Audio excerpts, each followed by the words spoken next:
cheerfulness is conducive to life and health. Sorrow, care, anxiety, and worry tend to disease and death. Kanang pagkamagulanon, kanang kining kabalaka, kining anxiety, o worry, kining tanan nagapaingon sa balatian, pagkahuman, paingon na sa kamatayon.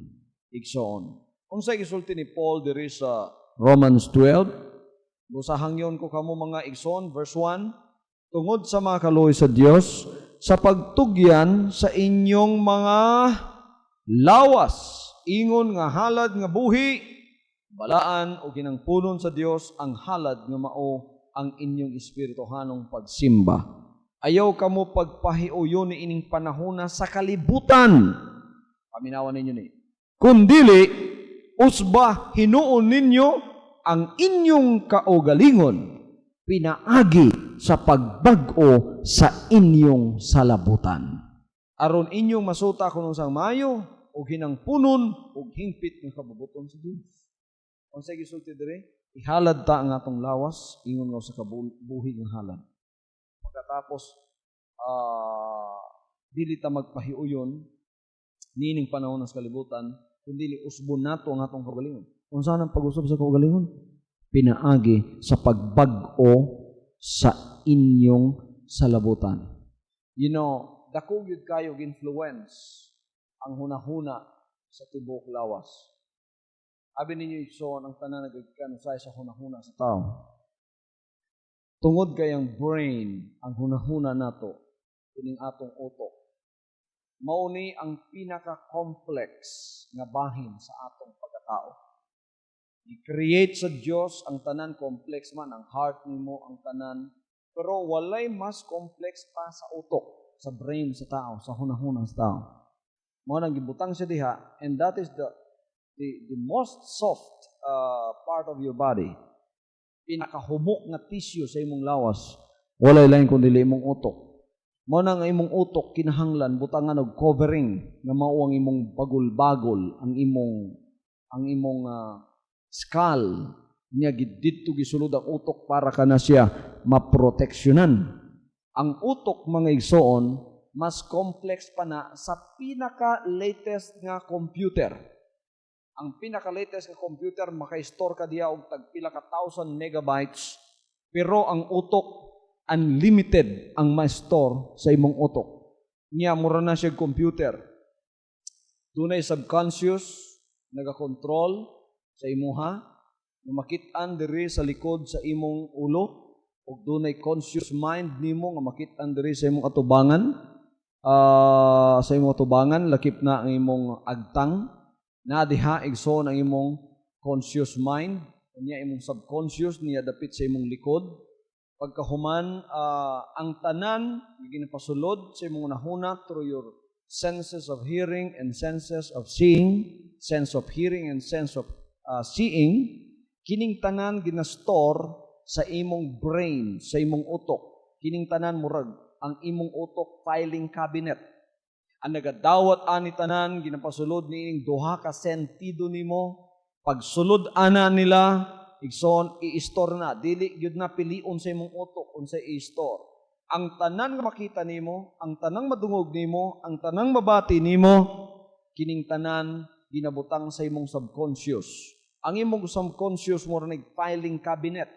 Ang nagadawat og knowledge, ang nagadawat og facts, ang nagadawat og butang nga makita og madungog ang imong conscious mind. Dili na siya mopili, dautan og maayo. Pagka nakita niya, mupilit dayon na sa imuha pagkatapos i-store na dito sa imong subconscious mind. Pagkatapos, without you knowing it, ang imong subconscious mind mao'y nagapagawas usab og information nga unya mo gawas dito sa imong consciousness. Mao nang usahay nagagawas na nga wa ka kabalo usahay sa imong kinabuhi. So, mga kaigsunan, aron nga ang maayo lang mao'y mahitabo sa imong kinabuhi. Aron ang maayo lang may mahitabo sa imong kinabuhi. kinahanglan magpabag-o ka sa imong salabutan. Unsang pagpabago sa salabutan? Atong hawaso ng atong subconscious. Ang atong filing cabinet, atong ukbon ablihan, kuhaon ang tanan nga negative information nga na-store dito. Ato nang ilisan, ang atong ibutang, puro lang positive information. Aron inigawas, kaya ang atong hunahuna na atanan diha. Unya ang mugawas nga information gikan sa imong subconscious paingon sa imong conscious, mao na to mga kaigsunan ang mupilit sa imo ha og mauto kadugayan ang may tabo sa imong physical nga kinabuhi. Usa sa kinahanglan kuhaon nato nga information nga dili maayo nga na-store sa tuwa, mao ang kagul-anan. Ang atong ibutang diha sa atong filing cabinet, mao ang ginatawag pagkamalipayon. Praise the Lord. Ang tanan nga makita ninyo sa kalibutan, puros na hinimo sa utok sa tao. Amen? Doon ay nakasulti na gaingon nga, life is what you make it. If you make it sorrowful, then it will become sorrowful. If you make it joyful, then it becomes joyful. Unang thoughts of envy and jealousy crystallizes into attitudes of despondency that shows themselves in the physical side of poverty. Idleness. Yan ang katapulan. Ang katapulan, pagkagipasulod ninyo na, ang resultaan ng mga kaigsunan, poverty. Na-crystallize na sa imong attitude, makatapulan ka siyempre, di ka ganahan mo lihok. Pagka di ka ganahan mo lihok, siyempre, biyaan ka sa kapanahunan. Pagka gibiyaan ka sa kapanahunan, siyempre, di ka muswag, mamubri ka yun. Pagkatapos, iso, mamurdoy ka, kung tapulan ka, ang imong balay, bisan papanilhig na lang, di ka nakasilhig. Ang imong lawas, bisan paghinlo na lang, di ka kahinlo. Ang imong unahuna, ison, siglag tulog. Kaniramang matapulan ka, ang imong gaganahan niya, puro silang kagtulog. Kana ba sige kagtulog, kusog ra bagi ka mukaon. Nya wa kay pangita, wa kay pangabuhian, sige kagtulog igsoon. Dugayan ang kahugaw, usa ka na sa imong balay, ay imong likod tugkan na og humay, wa pa kay kahubalo. Tugkan nagsagbot, tinani mong hugawa. Antod nga imong balay ana, tapos pagsulod, that is the atmosphere you created. But it started all in your brain, first of all. Sugod yun na sa imong utok. Muna yung si Pablo, magpabag-o mo sa inyong salabutan.